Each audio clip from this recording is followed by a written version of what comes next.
Salut à toi, alors petite vidéo lecture à l'avant du camion, le temps est pourri donc c'est le bon temps pour bouquiner. Donc je viens de finir Guérilla tome 2, la deuxième partie du roman de Laurent Berton, donc tome 2 sous-titré le temps des barbares. Alors pour ceux qui connaissent pas, là on est dans du roman en gros d'anticipation, dans du roman post-apocalyptique. On est dans une France extrêmement proche de la nôtre, à ceci près que il y a beaucoup de petits détails qui sont exacerbés et ce qui laisse penser qu'on est dans un avenir très proche de seulement quelques années, avec un petit peu toute cette mentalité de politiquement correct, de direction politique générale et idéologique surtout de l'Occident aujourd'hui, mène à ce scénario et on en est très proche.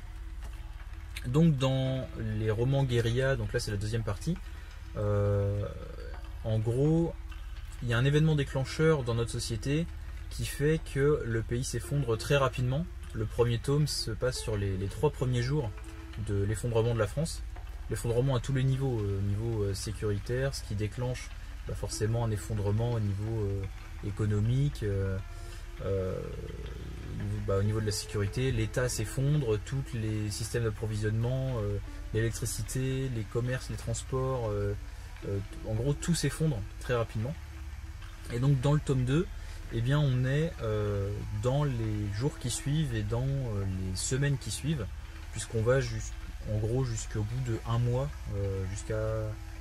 jusqu'au 27e jour, quelque chose comme ça, presque 1 mois. Donc le premier mois de cet effondrement,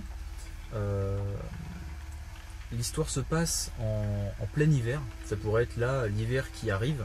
Ce scénario pourrait se déclencher là cet hiver, début 2020. Ce tome-là est vraiment super bien écrit. On ressent vraiment le froid, l'hiver. On a le détail. On est vraiment avec les personnages, avec eux dans leur situation. Donc il y a toute une galerie de personnages qu'on retrouve du premier tome. Donc il y a des personnages qui sont récurrents, on voit leur évolution dans ce premier mois. Donc par exemple il y a un couple dans un village de campagne qui essaye de survivre avec leur bébé, et ils ont souvent des doutes moraux sur les choix qu'ils font. Donc par exemple on est vraiment avec eux, est-ce qu'il faut partager, comment faire pour trouver des ressources, trouver de la nourriture. Donc très intéressant. On suit énormément de personnages. L'un des personnages récurrents dans ces 2 tomes-là, c'est un ancien colonel à la retraite qui doit s'occuper d'une petite fille qui a perdu ses parents dans le premier tome. Et lui la recueille et essaye de s'occuper d'elle.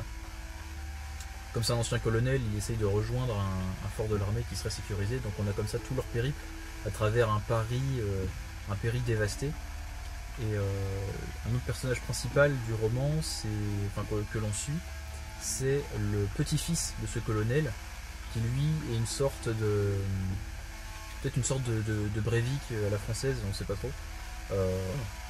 Donc c'est excellent parce qu'on a la suite des aventures des personnages qu'on avait rencontrés dans le premier tome, mais là dans une société beaucoup plus effondrée, et on a vraiment le détail et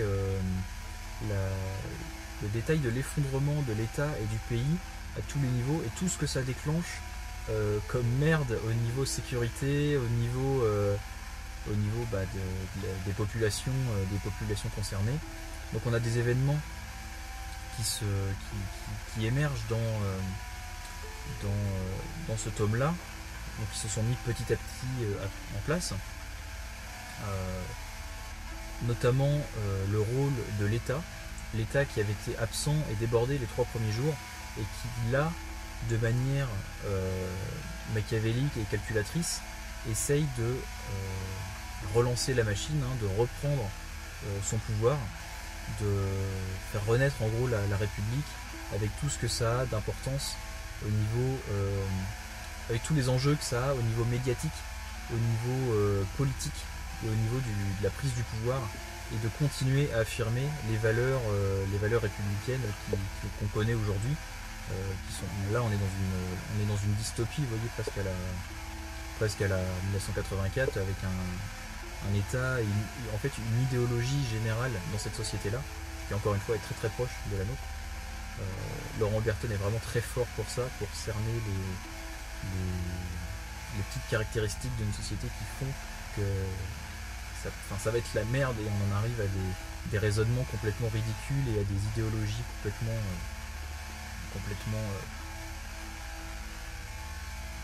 j'ai même pas de terme, enfin vous savez très bien de quoi je parle.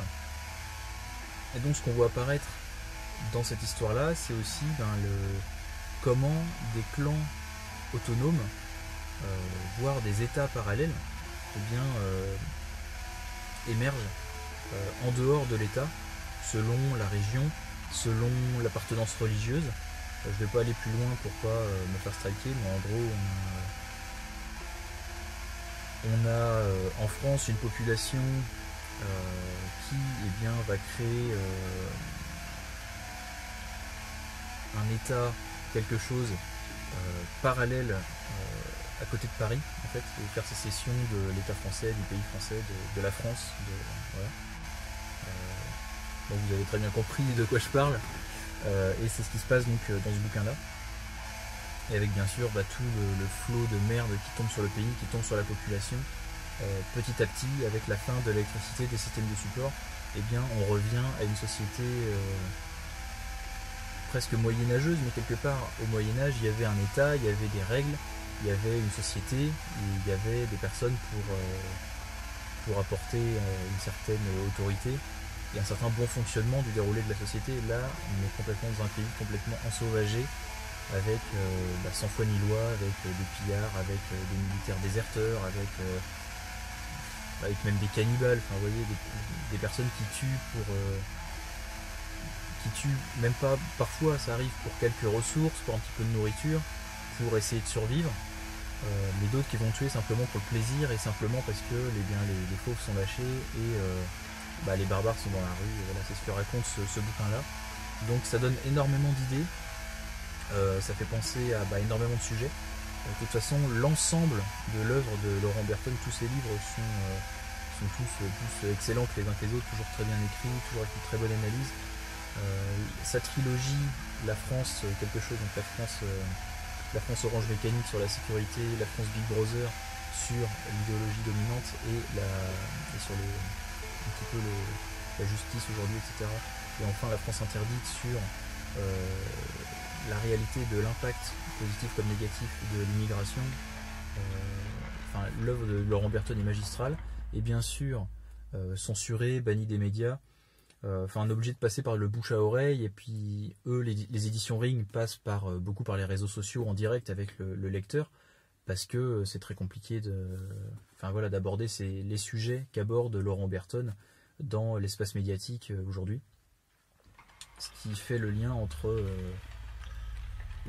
notre réalité et la réalité des romans d'Oberton, et ce qui nous fait penser que vraiment ça nous pend au nez, quoi. Le premier tome de Guérilla est excellent pour ça, parce qu'on voyait vraiment la transition entre cette société et son effondrement. Quand on a lu par exemple La France Big Brother, on voit bien toute l'idéologie dominante, toute la mentalité actuelle, comment elle se goupille et comment les individus dans ces idées-là réfléchissent et quelles sont leurs mentalités, quoi. Donc ouais, dans ce tome-là, on voit vraiment l'effondrement. Donc c'est un excellent roman d'anticipation. C'est une excellente dystopie. C'est un excellent roman post-apocalyptique. Ça me rappelle un petit peu Demain les barbares de Franck Poupart que je vous avais déjà conseillé, qui était un petit peu dans le même genre de dystopie, d'effondrement de la France dans un avenir très très proche. C'est un petit peu le même scénario, hein. Effondrement de la société, plus de sécurité, plus de foi ni loi.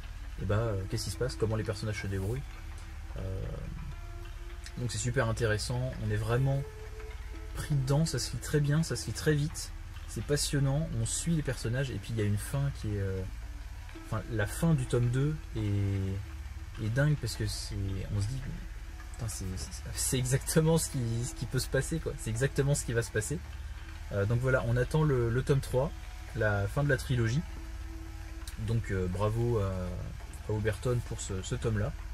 Donc je peux que vous inciter à lire lire déjà, lire de tout, lire point, et bien sûr lire les bouquins d'Oberton, et donc notamment ce tome 2 de Guérilla, Le Temps des Barbares.